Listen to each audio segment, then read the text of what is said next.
Stone, you watching Chakra. It's a video I have a lot of experience with and I wanted to share with you guys. Smoking weed. I've gone quite a few periods of saying I quit.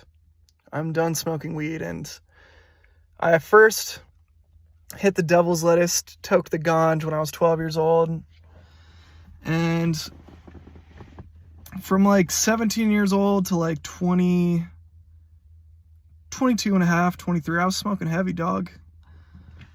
And for a while there, especially in my 20s, I was doing it and I didn't like that I was doing it. I wanted to stop. I knew I was doing too much. And it was having a negative effect on my mental. And recently I've realized what was so bad about it. I was in Austin, Texas, and had a few drinks. I was kind of tipsy, and I broke a little period of weed sobriety. I went about 2 months without smoking any weed. I was like, I quit for good, and I was kind of tipsy, and I was like, you know what? Fuck it. We're going to this reggae show. Fuck it. I'll just smoke a hit. Just take a hit out of this bong. And I did. And observing my mind, I had noticed how quick I was and how like vivid, I guess, my expectations were for how the night was going to go following that. And the closer we got to this reggae show, the more that my idea of what it was changed. And my tolerance was like pretty non-existent to weed, so it got me pretty good, but I was having a great time, honestly. But when we entered the venue, I walked in, I heard the music, and I was like, I wonder if that's a male and a female artist up there. And we were at the front, and I couldn't see in there. And I was listening to music, and I totally could see them. What I thought was them.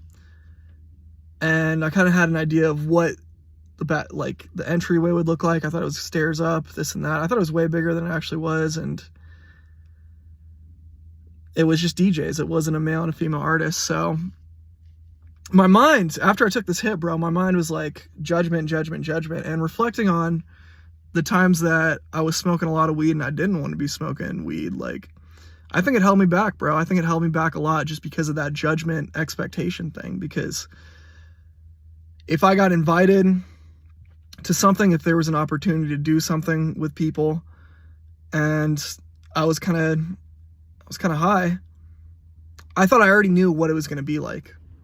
And that destroyed a lot of curiosity and a lot of just living in the moment and living life and experiencing it for what it is rather than what I think it's going to be. And reminds me of another time where I went a long period without doing it.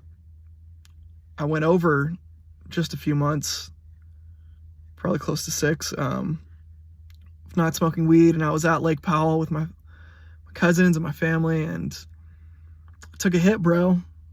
Late at night, I took a hit. I was like, fuck it. Same thing, I was kind of tipsy, so I was not thinking right. Took a hit, and I remember laying down, and I felt great, but I was just like, I just want to think about stuff. That's all I want to do. I just want to think. And so I think there are people that could smoke weed and do weed without falling into like an addiction thing. But I think my pattern was just smoking weed and becoming a hermit. Like, I didn't go outside and do new, cool, and fun shit. And it was a routine, bro. Get off work, get high, eat, work out, sleep. It was just the same shit, just getting in my head. And not doing it now.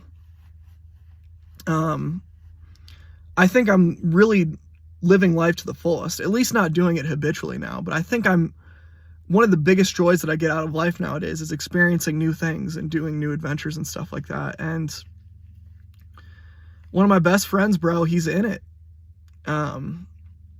he's in it, and he's in this weed addiction thing, and he has a lot of guilt because he feels like he lets people down, people that want to spend time with him outside the house, you know what I mean? Doing cool shit, skiing, doing things that he hasn't done before. But a lot of his fear of people judging him holds him back. And it's sad to see because I've been in it, and I hope if you're watching this video, you are relating with what I'm saying, because I think that's where it draws the line of, like, you know, if you're just a recreational weed smoker and you're still doing cool shit with your life, that's great, you know. More power to you. But if you're falling into this trap, this addiction of getting stuck in your head, again, not being able to be in the moment, probably not for you, you know. And it's also worth investigating why, you know, why you reaching for the pipe, dog? Why you eating 50, 100 milligrams of edibles on a Tuesday, bro? Like, so you can enjoy this movie? Like, come on now. Yeah, thank you guys for watching. I hope this helped you.